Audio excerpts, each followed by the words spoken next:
take the opportunity to respond to the Northern Territory Government's response to those recommendations.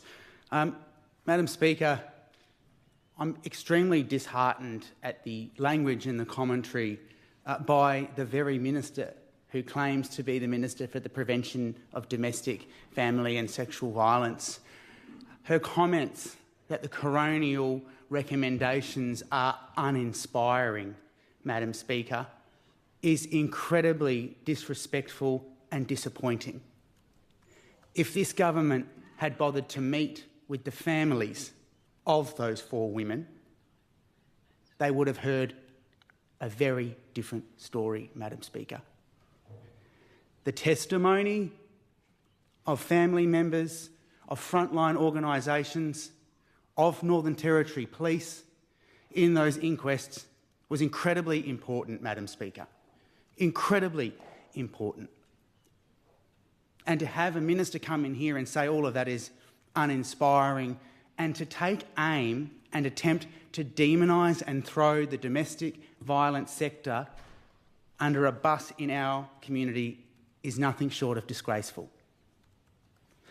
Madam Speaker, I do speak to the coronial inquest into the domestic and family violence report and absolutely acknowledge that more needs to be done. We absolutely need action. We need courageous action. Domestic family violence, Madam Speaker, is not new in the Northern Territory, and tragically, it is not rare. But what the coroner laid bare was not just a record of individual tragedies. It was a damning indictment of a system that continues to fail the very people it is supposed to protect. The inquest, Madam Speaker, showed us what many of us have known for far too long, that victims, overwhelmingly women, overwhelmingly Aboriginal women, are being let down at every stage, whether it's government responses, protections and support services that are stretched to capacity, and culturally safe community-led responses. They're still the exception, not the rule, Madam Speaker. Madam Speaker, these are not just systems failures, they are human failures. Every name in that report was a person, a mother, a daughter, a friend, a family member, a cousin. And behind those names are families, are communities, and are children who carry that very trauma for the rest of their lives. We must stop treating domestic and family violence as someone else's issue, as a private matter, a cultural problem, or something that happens out there in the bush. This is a territory-wide crisis, and unless we respond at every level, from police stations to parliaments, we'll keep burying victims. The coroner's report was very comprehensive and made clear recommendations about resourcing, accountability, prevention, and the need for greater cultural safety. We cannot afford for these recommendations to sit on a shelf or be ignored, as the Minister has just said. We need to plan, Madam Speaker, a full implementation, co-designed with Aboriginal communities, frontline services like our hard domestic family violence sector, Madam Speaker, and survivors. We need the political will to see it through, Madam Speaker. I want to say this clearly. We will not fix domestic and family violence by locking more people up alone. That response comes too late. We must invest in prevention, the early warning signs, in safe housing, in trauma recovery, in building up families before they reach the crisis point. And we must back community-led programs that are already working, Madam Speaker. Programs designed with culture, kinship and connection at their core. We cannot punish our way out of pain. We cannot, Madam Speaker, rebuild if we are not taking on the evidence and the lived experience, as this coronial inquest does. The inquest was a mirror. It held it up to our system, but it was also a map. It shows us what needs to change. The only question left is whether the government will have the courage to follow it. For the women who have died, Madam Speaker, for the families who have been shattered, for the children still living in fear, we must all act. not just with words, but with commitment, because anything less is betrayal. Every recommendation, Madam Speaker, in this coronial has been carefully designed to be fully achievable and practical. Even within the fiscal constraints the government often cites, by agreeing to implementing these recommendations, the government would not only save money in the long term, but most importantly, they would save Territory lives. Madam Speaker, there are a number of standout recommendations for me. Recommendation 2, establish a Northern Territory peak body to represent the sector on a national level. Madam Speaker, one policy person funded at the Northern Territory Council of Social Services is not a peak. Madam Speaker, establishing a Northern Territory peak body to represent domestic, family and sexual violence sector at the national level is essential for ensuring the Territory's unique challenges and voices are heard in national policy and funding decisions. Unlike other jurisdictions, the Northern Territory does not currently have a dedicated peak organisation solely focused on domestic, family and sexual violence. This limits the sector's ability to advocate collectively, influence national reform and secure tailored resources that reflect the Territory's geographic, cultural and service delivery realities. A dedicated Northern Territory peak body would provide leadership, coordination and a strong, unified voice for frontline services, victim survivors and communities. It would strengthen collaboration across the sector, support workforce development and ensure the Territory is represented in those conversations about best practice, about system reform and about funding priorities.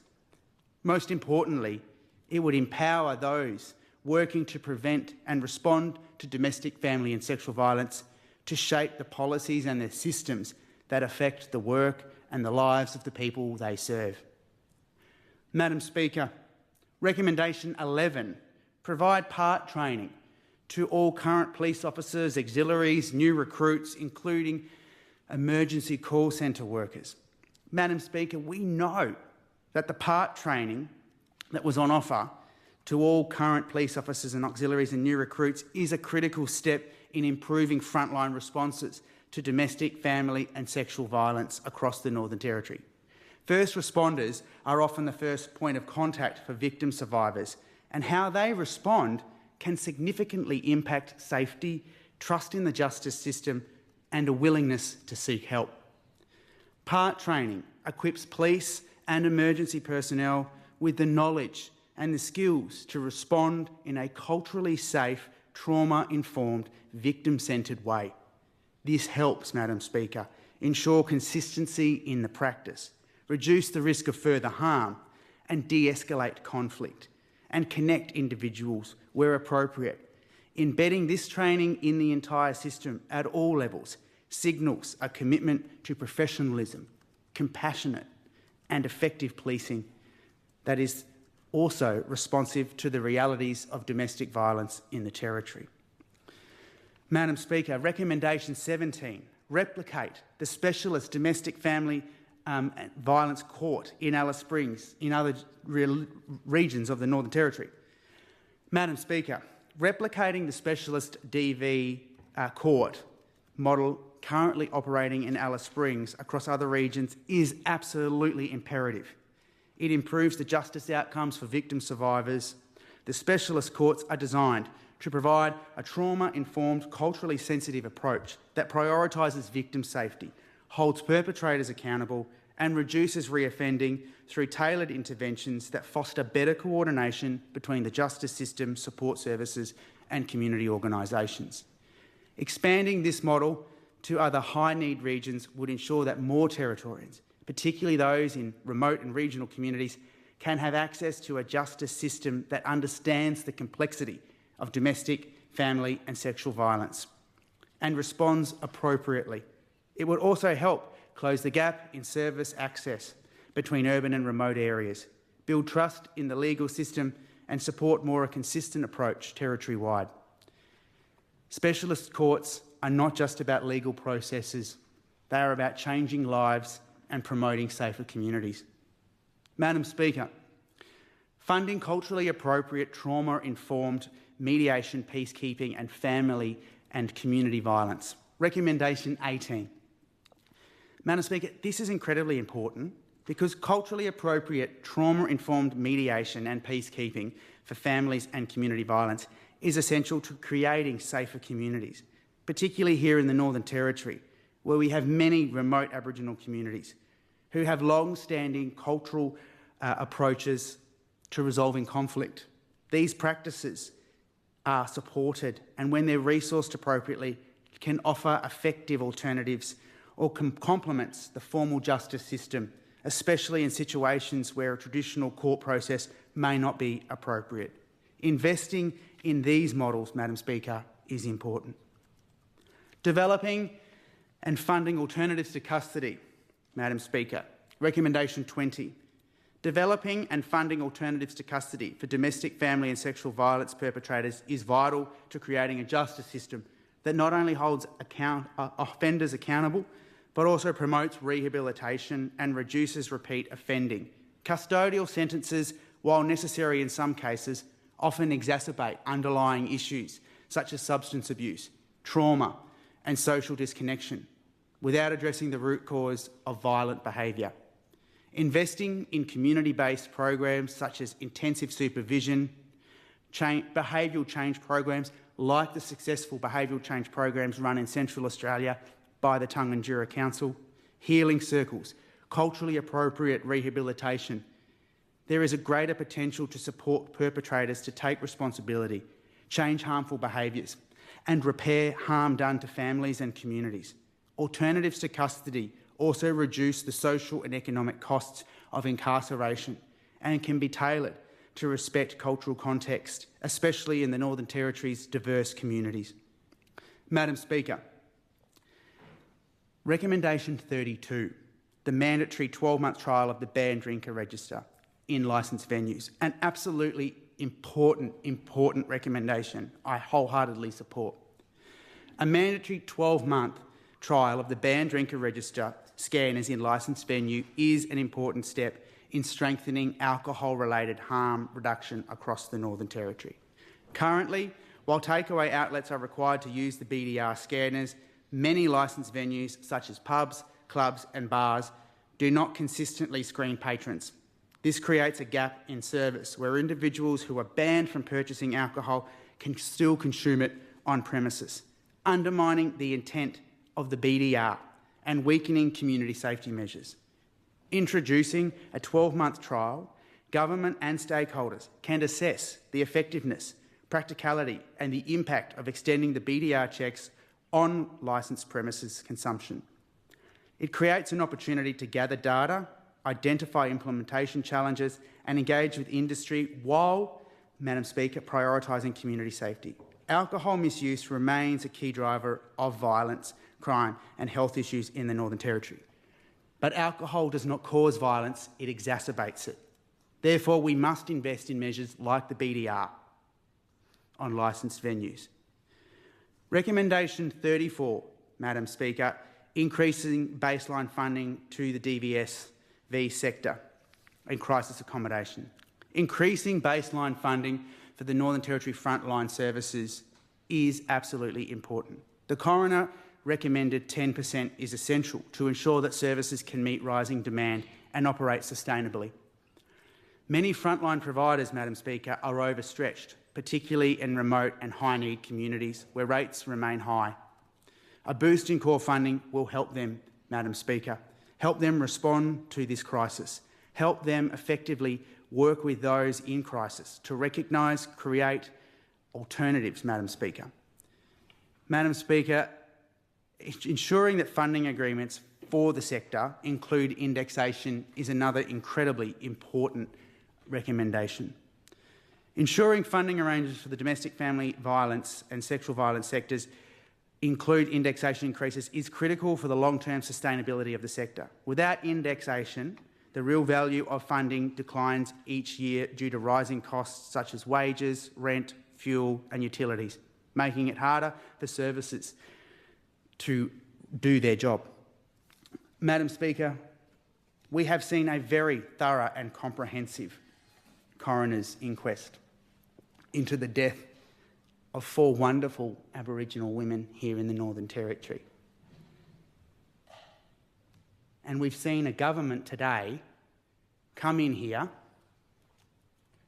and say that it's uninspiring, to say that they're already doing a number of the recommendations, to take aim at the Northern Territory coroner. Absolutely appalling. Because, Madam Speaker, that was a long inquest. Absolutely. It was 4 families, 4 unique circumstances that absolutely deserved the right to be comprehensively reviewed, to have individuals come and give evidence, give testimony around the experiences, the circumstances, to make sure that we can improve the system, Madam Speaker. But that's what you're seeing already with this government, is not taking responsibility, blaming everybody else. You've had the Chief Minister come out now and start talking about flagging changes to the Coroners Act rather than accept recommendations of coronial inquests, Madam Speaker. That's what you're seeing. That is not good, Madam Speaker. These inquiries are an important opportunity for people to come together, to talk. And yes, during those inquiries, they are highly, highly emotional. We are talking about members of our community who have experienced trauma, who have lost people. But we see this government say, uninspiring, she'll be right, we know what's best. This is a government who got rid of the Domestic and Family Violence Advisory Council. This is a government, Madam Speaker, who very rarely get out and meet with the sector, and today have shown that they're willing to throw the sector under the bus rather than work with the sector, Madam Speaker. I again repeat the call. I am more than happy to stand in this parliament with all members of this parliament, regardless. I don't bloody care who's in federal government. We need needs-based funding in the Northern Territory, because that is definitely a way in which we can overcome domestic, family and sexual violence. Every recommendation in the coroner's report is absolutely a critical and an important step to overcoming domestic, family and sexual violence. It is a roadmap. Yes, it's uncomfortable. Yes, it is traumatising. But I am really upset at the Minister for the Prevention of Domestic Family Violence today to come in here and erode and say that it is uninspiring. Well, you know what? Kumanjay Rabunja's death was in this coronial, and every one of those people from Central Australia who came and gave evidence, who gave testimony, did so hoping for change, hoping that we would see a government accept all of those recommendations. Because what the coroner has done is provide an opportunity for the government, regardless of who is in government, to accept all of those recommendations, because every one of those recommendations can absolutely be accepted. There's no reason why they can't be accepted. There's no reason why this entire parliament could not accept all of those recommendations, even if the government go on about fiscal constraints. The coroner designed all of these in a way that they could absolutely be supported. But you see the minister, again, not including the sector in the co-design of the additional money for the domestic family violence space. No, she knows best. She's ignoring the voice of victim survivors. She's ignoring the voice of experts. She's ignoring the data because she thinks she knows best. Well, the sector and the victims know best, and they shouldn't be shut out of any conversation around money and programs, Madam Speaker. Chief Minister.